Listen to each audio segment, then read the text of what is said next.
1980s میں California کی سیکرامنٹو county اپنے اچھے لیونگ سٹینڈرڈز کی وجہ سے پورے امریکہ کی ایک بہترین جگہ مانی جاتی تھی، مگر اس کے باوجود اس جگہ میں ذہنی معذور اور بے گھر لوگوں کی تعداد میں لگاتار اضافہ ہوتا جا رہا تھا۔ ان بے گھر لوگوں میں مینٹلی ڈسٹرب برٹ نامی میکسیکن شخص بھی تھا جو اپنا خیال نہیں رکھ پا رہا تھا، اسی لیے والنٹیئر آف امریکہ میں کام کرنے والی مس جوڈی اس کی مدد کرنے لگتی ہے۔ یہ سوسائٹی ایسے ہی لوگوں کا خیال رکھنے کا کام کرتی تھی۔ مس جوڈی برٹ کے لیے ایک اولڈ ایج ہاؤس کی تلاش کرنے لگتی ہے، تب ہی اس کی ملاقات ڈورتھیا پرنٹو سے ہوتی ہے جس کا اپنا اولڈ ایج ہاؤس تھا۔ علاقے کے لوگوں میں ڈورتھیا پرنٹو کی ریپوٹیشن بہت اچھی تھی۔ ڈورتھیا گورنمنٹ آف امریکہ کی طرف سے جو رقم ان لوگوں کو دی جاتی تھی اسے کلیکٹ کر کے ان لوگوں کی خوراک اور شیلٹر کا بندوبست کرتی تھی۔ مس جوڈی برٹ کو اس جگہ میں ایڈمٹ کرنے کے لیے تیار ہو جاتی ہے کیونکہ برٹ ایک مینٹلی ڈسٹرب شخص تھا، اسی لیے جب ڈورتھیا یہ کہتی ہے کہ وہ خود برٹ کے چیکس پر سائن کرنے کے لیے تیار ہے تو مس جوڈی اس پر بہت زیادہ خوش ہوتی ہے۔ آنے والے کئی مہینوں تک مس جوڈی وقتاً فوقتاً فون پر برٹ کی خبر لیتی رہتی ہے، مگر جب وہ کچھ عرصے کے بعد کال کرتی ہے تو ڈورتھیا جوڈی کو بتاتی ہے کہ برٹ میکسیکو میں اپنے ریلیٹیو کی پارٹی اٹینڈ کرنے کے لیے گیا ہے اور وہ ایک ہفتے کے بعد دوبارہ آ جائے گا۔ یہ بات جوڈی کو عجیب لگتی ہے کیونکہ برٹ تو ایک مینٹلی ڈسٹرب شخص تھا، تو وہ کیسے میکسیکو خود چلا گیا۔ ایک ہفتے کے بعد جب وہ دوبارہ کال کرتی ہے تو جوڈی اس کو کہتی ہے کہ وہ نیکسٹ ویک آئے گا۔ مس جوڈی کو شک ہوتا ہے کہ ڈورتھیا ان سے کچھ چھپا رہی ہے۔ مس جوڈی اسے کہتی ہے کہ اگر نیکسٹ ویک تک برٹ دوبارہ نہ آیا تو وہ پولیس کو کال کرے گی۔ ایک ہفتے کے بعد جوڈی پولیس کے ساتھ ڈورتھیا کے اولڈ ہاؤس کا وزٹ کرتی ہے۔ پولیس انویسٹیگیشن کے دوران گھر کے سارے بورے وہی کہتے ہیں جیسا بیان ڈورتھیا نے دیا تھا، سوائے ایک شخص کے۔ وہ پیپر کے اوپر لکھ کر پولیس کو بتاتا ہے "She wants me to lie to you"، یعنی یہ چاہتی ہے کہ میں آپ لوگوں سے جھوٹ بولوں۔ اس کے ساتھ وہ یہ بھی بتاتا ہے کہ ڈورتھیا آج کل بیک یارڈ میں بہت زیادہ کھدائی کر رہی ہے۔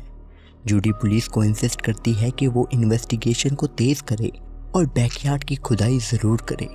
پولیس جب بیک یارڈ کی کھدائی کرتی ہے تو جو کچھ وہاں سے ملتا ہے اس کی امید کسی کو نہیں تھی۔ وہاں سے ایک کے بعد دوسری لاشیں ملنا شروع ہو جاتی ہیں۔ 15x20 کے بیک یارڈ سے 7 لاشیں ملتی ہیں۔ پولیس ڈورتھیا کو اریسٹ کرنے کے بعد اس کا ریکارڈ سرچ کرتی ہے تو انہیں معلوم ہوتا ہے کہ ڈورتھیا ایک سیدھی سادی بوڑھی نہیں بلکہ یہ ایک سیریل کلر ہے۔ پولیس کے ریکارڈ سے پتہ چلتا ہے کہ 1980s میں روتھ منروز نامی عورت کو ڈورتھیا نے سلو پوائزننگ کر کے مارا تھا اور اس کی پینشن کو بھی فراڈ کر کے لے لیا تھا، مگر ویک ایویڈنس ہونے کی وجہ سے اسے صرف 5 سال کی سزا ہوئی تھی۔ اس کے ساتھ اس پر یہ پابندی لگائی گئی تھی کہ وہ کبھی بھی اولڈ ایج ریلیٹڈ کام نہیں کر سکتی۔ پولیس انویسٹیگیشن کے دوران انہیں یہ بھی پتہ لگتا ہے کہ 1985 میں ڈورتھیا نے اپنے 4تھ ہسبینڈ ایورسن گلمت کا بھی قتل کیا تھا، مگر تب وہ اسے چھپانے میں کامیاب ہو گئی تھی۔ اپنے ہسبینڈ کو قتل کرنے کے بعد وہ کئی ماہ تک اپنی سسٹر ان لا کو ایورسن گلمت بن کر لیٹر لکھتی رہتی ہے۔